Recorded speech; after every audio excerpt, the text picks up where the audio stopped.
My technisien het vanoggend nie opgedaag nie.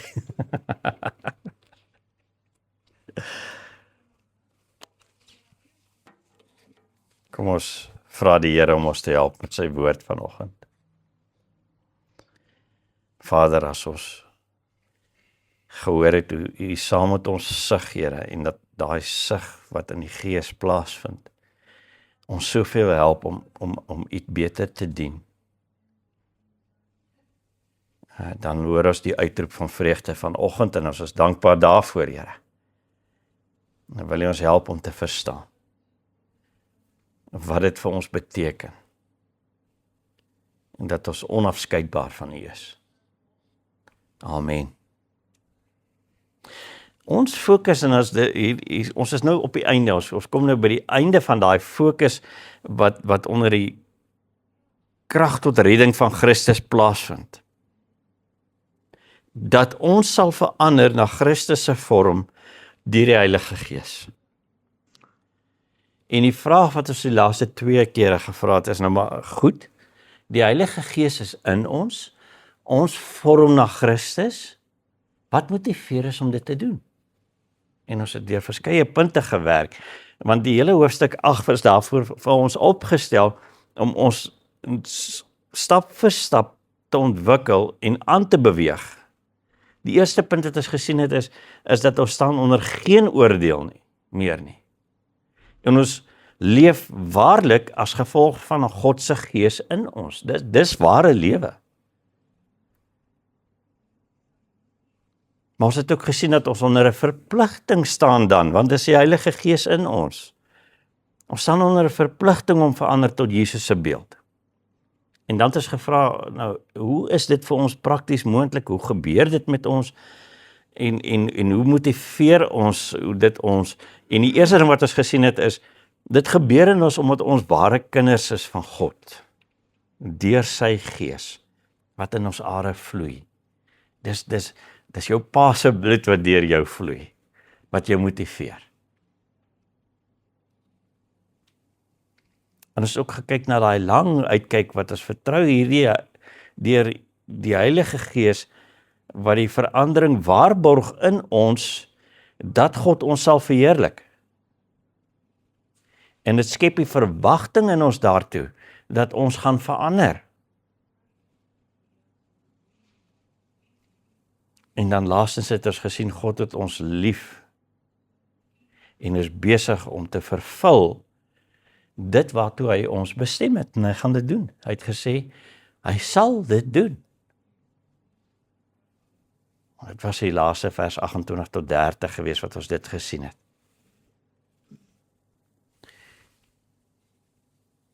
En dit maak die motivering om te verander net soveel meer aanloklik as jy besef, God lei saam met jou, en hy verwag saam met jou die volle herstel van dit waarvoor jy oorspronklik bedoel was, is daai sigte waarvan ons nou net so met die kinders gepraat het, dat die heelal sug as gevolg van die verval, en dit lei daartoe dat jy sug as gevolg van verval.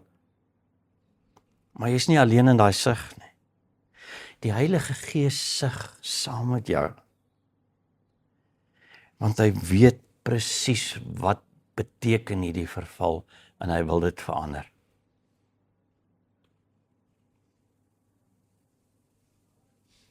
En so kan ons dan sê, die verwagting van herstel met God is in die skepping in verweef, en in jou en my as Christene in verweef, en saam daarmee in God se Gees self in verweef. Dis 'n verwagting wat plaasvind. En ons sug nou, want dit is nog nie daar nie, en ons kyk vooruit daarna toe. Dit is nog nie finaal nie.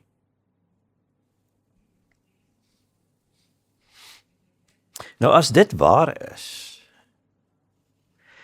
wat kan ons daarvan sê in terme van motivering om te verander? Wat is die elemente van hierdie motivering? En Paulus se presiese woorde is dit dan juis. Wat sal ons dan sê hiervan? In Romeine 8 vers 31. Wat sal ons dan hiervan sê? As ons deur al hierdie goed gekyk het, wat sê ons dan? Wat sê effek het dit op ons? Of dalk eerder, wat kan ons uitroep van vreugde? Want hier is iets wat vir ons geanker is in hierdie stryd met hierdie vervallendheid in ons. En dit sien ons dan vandag in hoofstuk 8 vers 31 tot 39. Kom ons gaan na die vers 31. Ons het daar vir vers 28 ook bygesit en vers 30 bygesit, want hy haal elemente van dit uit wat hy na vorentoe bring. Maar kom ons lees dan van vers 31 af. Wat sal ons dan hiervan sê? As God vir ons is, wie kan teen ons wees? Hy wat self sy eie seun nie gespaar het nie, maar hom ter wille van ons almal oorgelewer het, hoe sal hy nie ook saam met hom alles aan ons skenk nie? Wie sal die uitverkorenes van God aankla? God is die een wat vryspreek. Wie sal ons veroordeel? Dit is Christus wat gesterf het, meer nog wat opgewek is, wat ook in die regterhand van God sit en wat ook vir ons intree. Wat sal ons dan van die liefde van Christus skei? Swaar kry of benoudheid of vervolging of honger of naaktheid of gevaar of swaard, soos daar geskryf staan. Terwille van U word ons die hele tyd aan die dood uitgelewer, word ons as slagskape beskou. Maar in dit alles is ons selfs meer as oorwinnaars deur hom wat sy liefde aan ons bewys het. Ek is immers daarvan oortuig, dat nog dood, nog lewe, nog engele, nog magte, nog teenswoordige, nog toekomstige gebeure, nog kragte, nog hoogte, nog diepte, nog enige iets anders in die skepping. Ons sal skei van die liefde van God in Christus Jesus ons Here.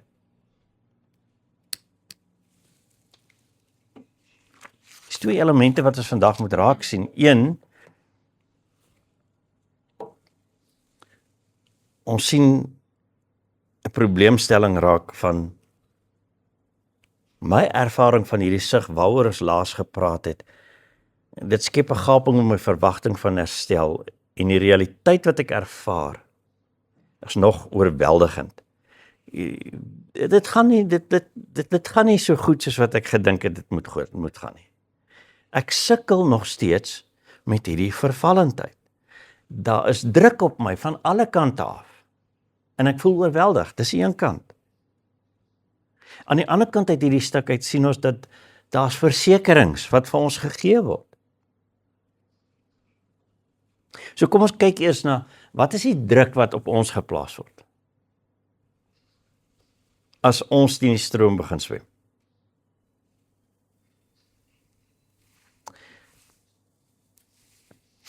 Die rede vir hierdie druk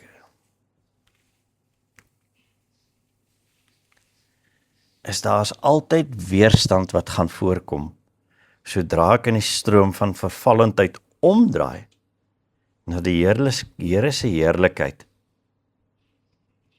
en dit najag.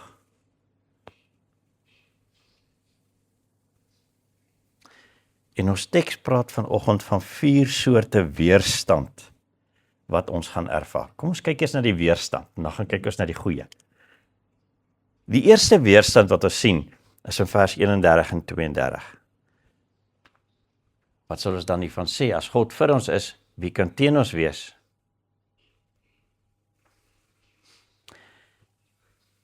Daar is teenstand. Altyd.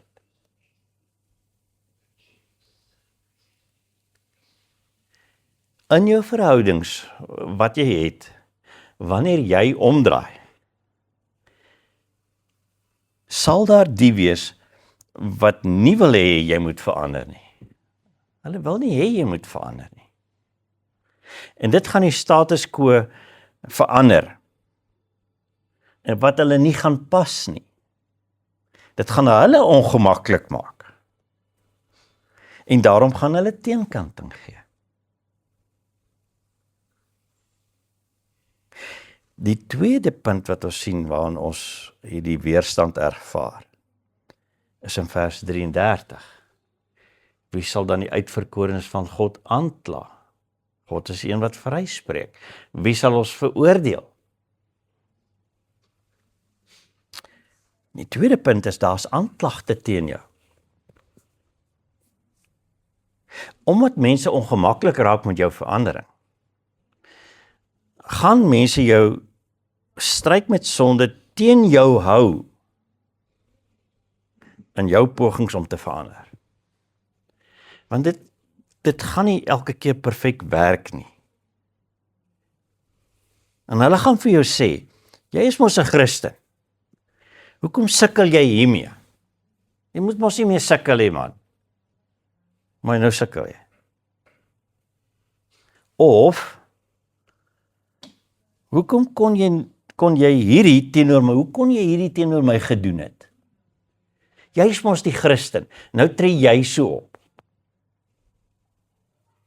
Daar's 'n aanklag teen jou wat hulle gaan lê. Hulle wil hê jy moet skuldig voel en nie verander nie. Jy moet mos perfek wees of hoe? Hulle gaan selfs vir jou sê jy's vals. En dit gaan jou onseker maak.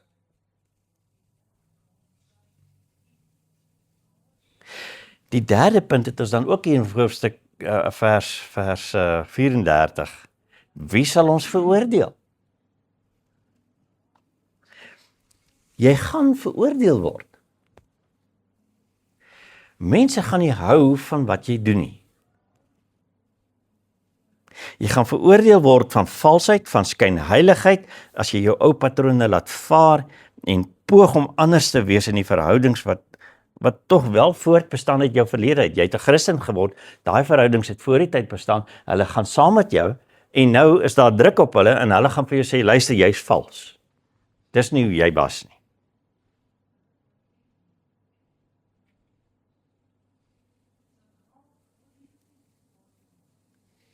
En die laaste drukpunt wat jy gaan ervaar, die weerstand wat jy gaan ervaar, as jy gaan bedreig word.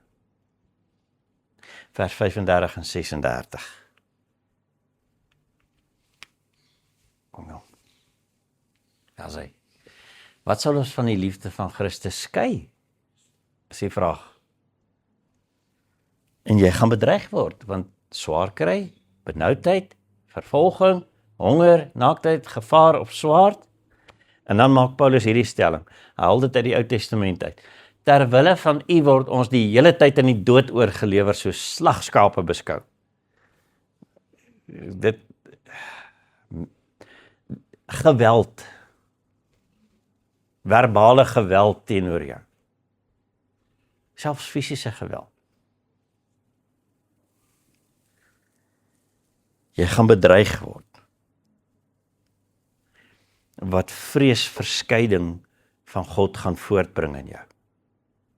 Jy gaan bang wees daarvoor. Want jy weet nie hoeveel daarvan kan jy hanteer nie. Mense gaan jou verwerp en wegbreek van jou. En hoe gaan dit vir jou affekteer? Jy gaan geïsoleerd voel. En jy gaan wonder of God dieselfde met jou gaan doen as jy nie sukses in die verandering toon nie. Nou as jy so tussen twee, jy kry swaar en jy in die middel en jy wonder, as hierdie klomp dan nou wegloop, gaan God nie dalk ook net wegloop nie?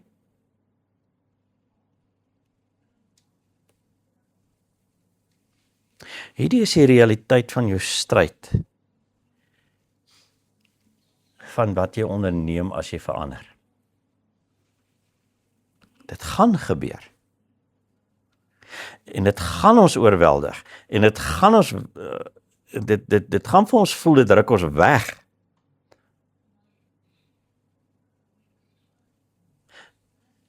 Maar gaan dit ons kan skei, ons wegruk van hierdie nuwe liefdesverhouding wat ons het, wat ons in God vind.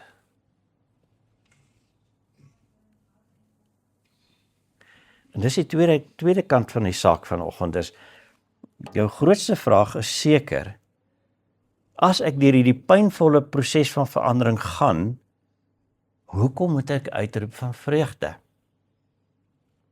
Is 'n Christen se lewe nou maar net swaar?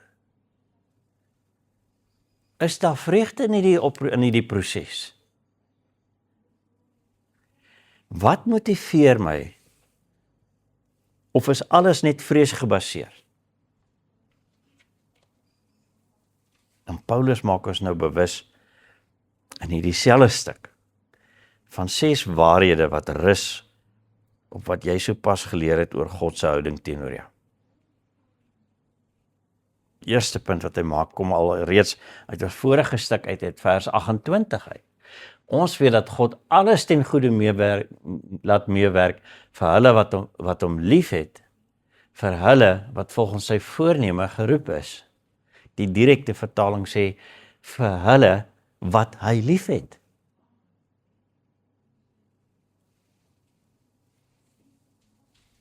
Hy laat alles ten goeie meewerk. Dis die eerste uitroep van vreugde. God laat alles ten goeie meewerk. God het jou lief en daarom sal hy elke geleentheid gebruik om jou op die punt te kry wat hy van jou verwag. Jy is verheerlik. Daai punt kom. God werk daaraan.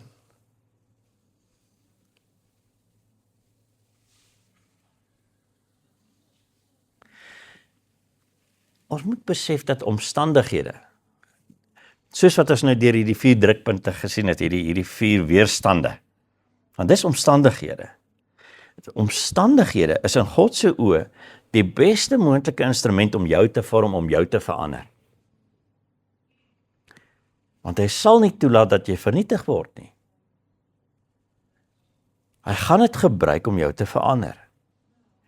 Hoekom sal hy toelaat dat wat hy self gekies het en lief het, nie vervuld gaan wees nie? Dis nie hoe God is nie.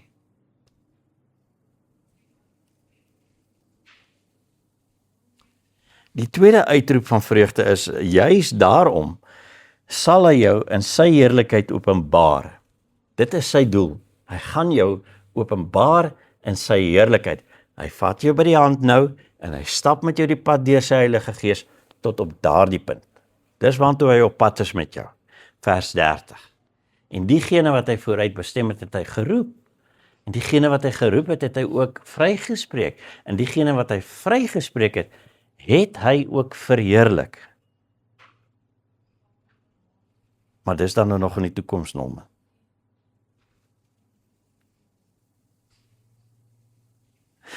As jy mooi oplet, dan staan daai verheerliking in die verlede tyd daar geskryf.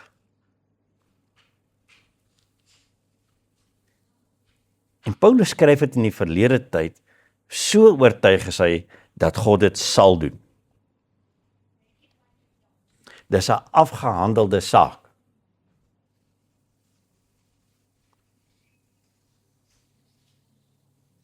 God het sy keuse uitgeoefen. Ons ervaar die proses.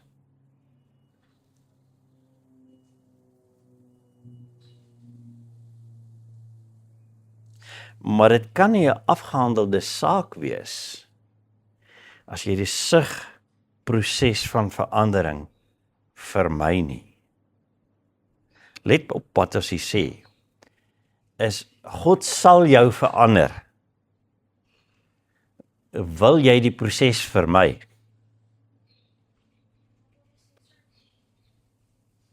Jy moet deur die strydsverandering werk saam met die Heilige Gees. God gaan dit doen. Die derde uitroep van versekering wat ons hier so het van vreugde, is God is in ons, vers 31. Wat sal ons dan hiervan sê? God is vir ons. As God vir ons is, wie kan teen ons wees?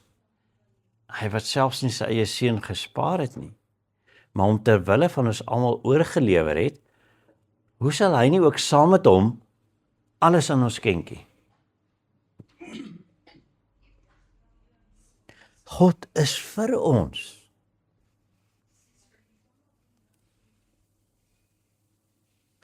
Ons grootste uitdagings vir groei is in ons verhoudings. En God is aan ons kant om ons te laat groei in hom. Nie om ons te laat wen nie. Hierdie teks word baie keer so vinnig gebruik. Ja, ons sukkel met ons buurman sukkel met my. Maar God is vir ons. Jy buurman gaan chop. Dis nie wat hier staan nie.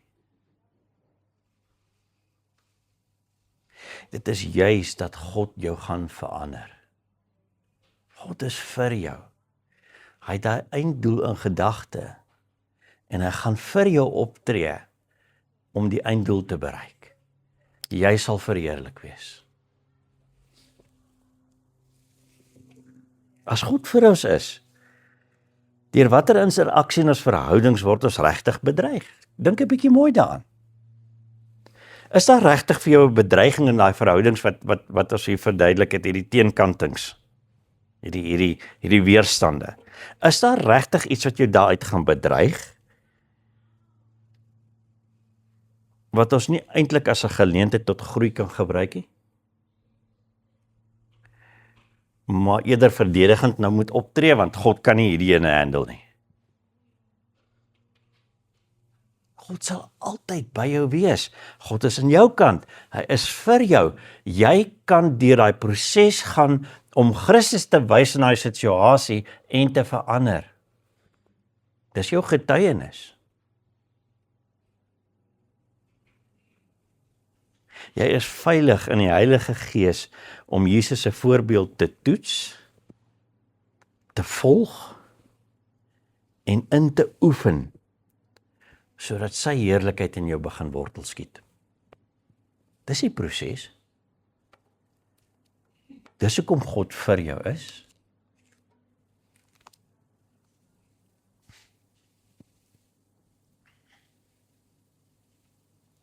En dit bring ons by die 4de uitroep, want God het reeds alles moontlik aan jou beskikbaar gestel vir jou om te groei en verheerlik te word. Vers 32. Kom ons gaan na vers 32 toe.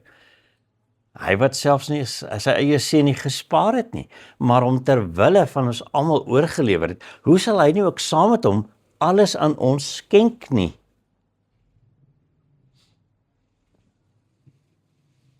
God het reeds alles moontlik aan jou beskikbaar gestel vir jou groei in Christus en vir jou verheerliking. Het jy al daaraan gedink dat God die Vader sy waardevolste vir jou opgeoffer het? Sy eie seun?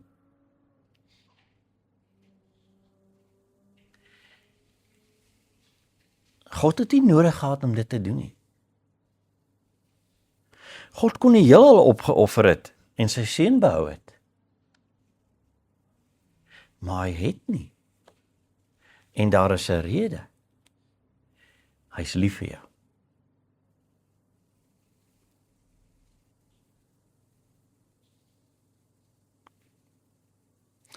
Christus is sy mees kosbare geskenk aan jou.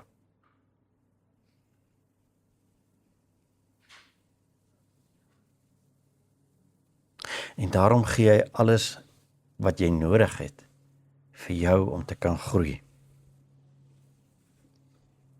Hy kon nie self met jou gedoen het, hy kan die pyn van groei van jou af weerhou, kon die lewe net makliker mellow gemaak het. Ons wil so graag dit hê as Christene, dis ons eerste wens, nee. Hy kon dit gedoen het. Maar dit sou 'n kortsigtige geskenk gewees het. Want jy sal nie daardeur verheerlik word nie.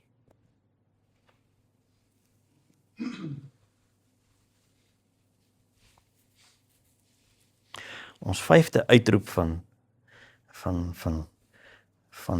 versekerdheid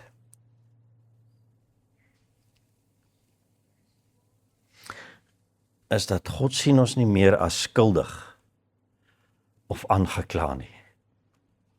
Vers 33 en 34. Wie sal die uitverkorenes van God aankla?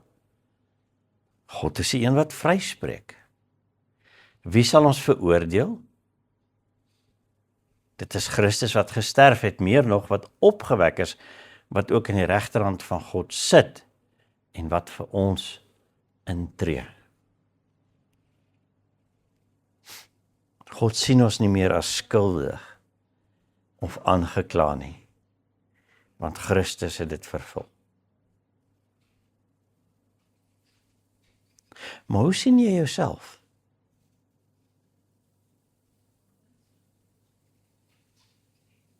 Wat laat jy toe dat die skuld aan jou kan plak? Hoeveel keer voel ek in 'n week nie skuldig wat iets aan jou kom plak nie? En ons motiveer om nie soos Christus te wees nie.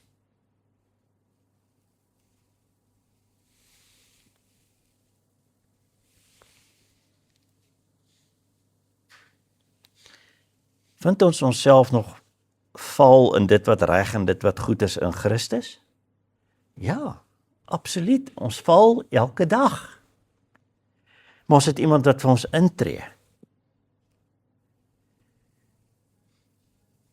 Jy het reeds aktief God se vergifnis en vryspraak in Jesus deurlopend op die hoogste gesag. Hy sit aan die regterhand van God. Soos is nou. Hy is opgewek, hy sit aan die regterhand, ook aan die regterhand van God, en wat doen hy? Hy tree vir ons in.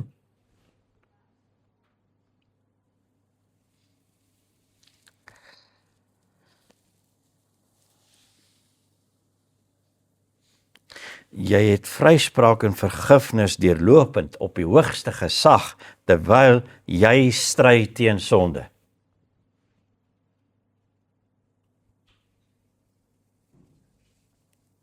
En daarom hoef jy nie die manipulasie van hierdie wêreld om jou aan te neem, op jou aan te neem en aan te bly dra nie.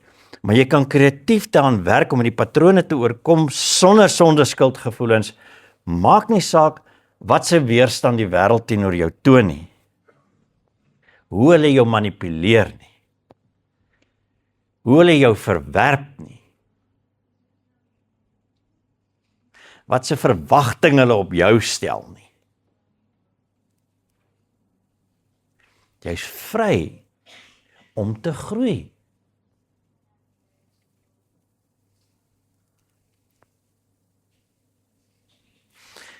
En dit bring ons by ons laaste ene, en die groot ene.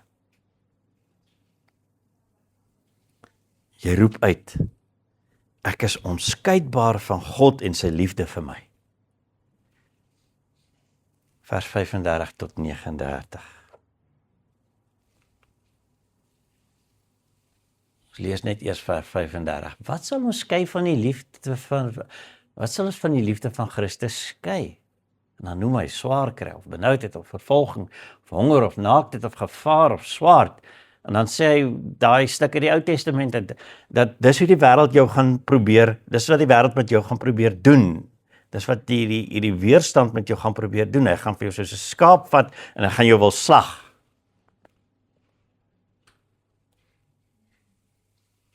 Maar jy is onafskeidbaar van die liefde van God. En hierdie is die fondasie van ons verhouding met God. As ons sê twee mense is onafskeidbaar, dan skep dit by ons 'n beeld van 'n diep gevestigde gemeenskaplike liefde waar niks 'n wig kan indruk nie. Jy kan maar probeer, daar gaan niks gebeur nie. En dis ons ervaring van God se liefde en ons sekerheid van sy liefde vir ons. Dit is nog soveel meer as daai menslike ene. God se liefde is vir jou, is jou oorwinning oor sonde. Daar is nie iets wat jou kan wegruk in jou geloof in God nie, want dit hang van hom af. Wat sê vers 37? Maar dit alles, nadat jy soos 'n slagskaap vasgevat word, en jy besluit, nee, ek sal groei. In dit alles is ons selfs meer as oorwinnaars, deur hom wat sy liefde aan ons bewys het. Jy het klaar gewen. Jy hoef nie aan daai druk gehoor te gee nie.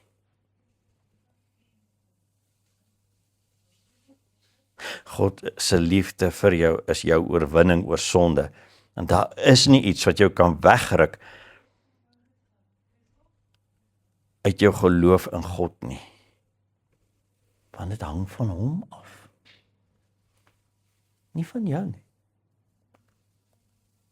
Dis sy gees wat in jou woon. Nie andersom nie. Nou is terug by die vraag, wat sal ons hiervan sê? Wat kan ons van vreugde uitroep terwyl ons verander?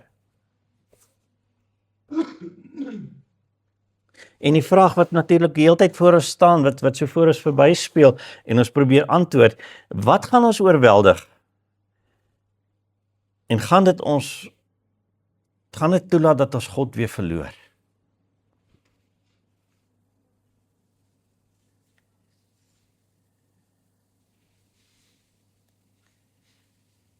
Kyk hoe eerlik is Paulus met jou deur hierdie hele stuk.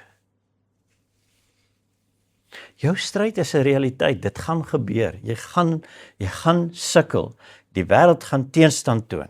Jou verhoudings gaan weerstandig wees teen hierdie verandering wat jy het. Maar dit sal nooit die punt bereik waar dit jou skei van God en jou geloof vernietig nie. Nooit nie. Want Paulus sê, ek is immers daarvan oortuig.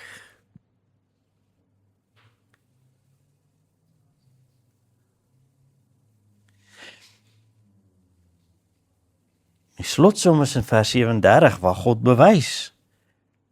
Ten spyte van alles, jy is die oorwinnaar. Jou oorwinning is verseker. Al voel dit nie vir jou vandag so nie, al sukkel jy en jy kry nie hierdie ding reg nie, jou oorwinning is verseker.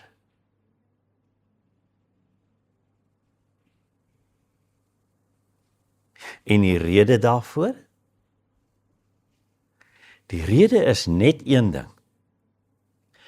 Omdat God se liefde aan jou bewys.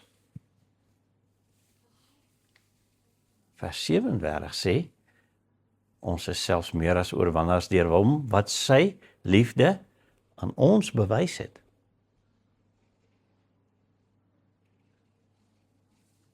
Niks kan jou skei van God as gevolg van Jesus Christus.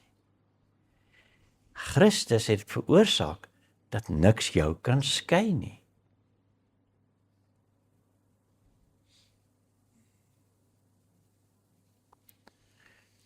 So nou pluk Paulus alles uit die hoed uit. Wat kan daar wees wat jou kan skei? Kom ons kyk na voorbeelde sê. Kom ons lees dit.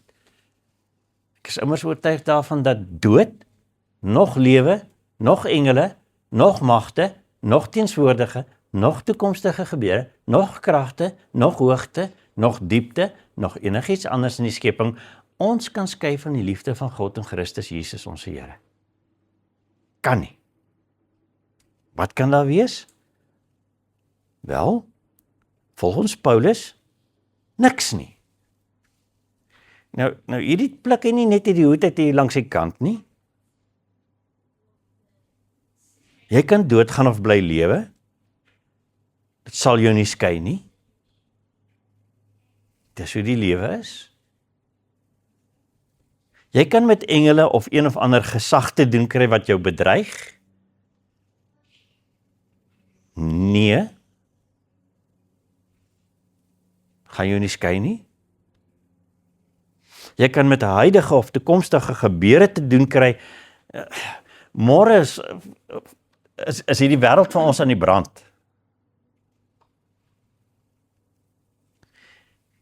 Hoe moet die mense voel in die Midde-Ooste op hierdie stadium?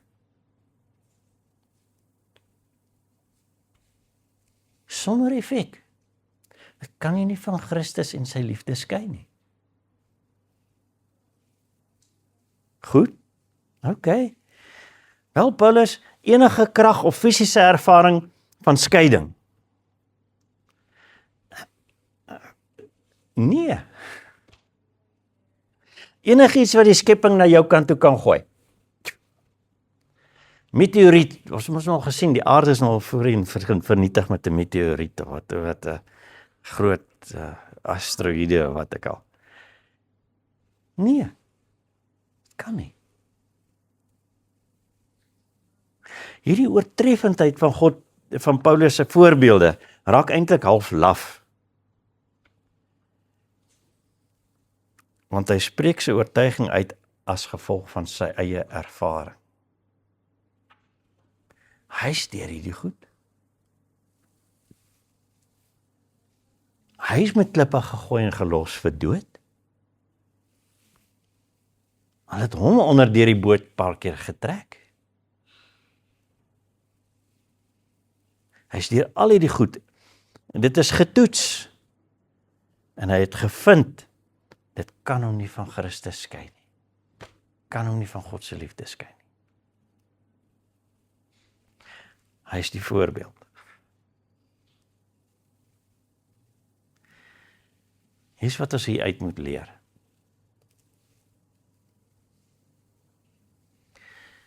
Wanneer die weerstand kom, dan wil jy vrees. En Paulus sê, los jou vrees vir verandering. Los jou vrees vir daai weerstand by God. God hanteer die omstandighede. Fokus jy op die verandering. Soek die geleentheid vir die verandering binne in jou probleem. God hanteer die res. Kyk jy waar jy moet verander, wat jy kan vorentoe mee gaan. God sal jou nie los nie, terwyl jy hierdie stap van vertroue neem nie. Hy sal jou nie los nie, want hy het jou te lief in Jesus Christus, sy eie seun. En hy het so reeds jou oorwinning bevestig. Jy kan die pad saamstap. Jy kan groei. Jy kan van vreugde uitroep elke keer, as hierdie drukpunte bymekaar kom. 'n Christen se lewe is nie een van depressie nie, van vervallendheid nie. Is een van geleentheid. En ons kan uitroep van vreugde in hierdie geleenthede. Kom ons verander, want Christus het dit vir ons klaar moontlik gemaak.